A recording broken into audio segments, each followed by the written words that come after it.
የዛፎቹ ፍሬ የጥሜትን ፍሬ ትዝ አለኝ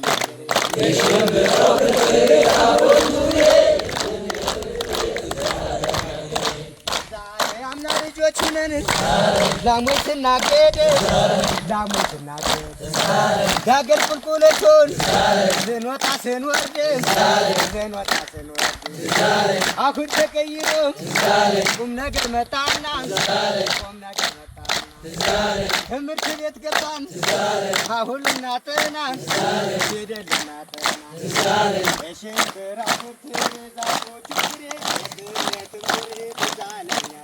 የሽንብራው ፍሬ የዛፎቹ ፍሬ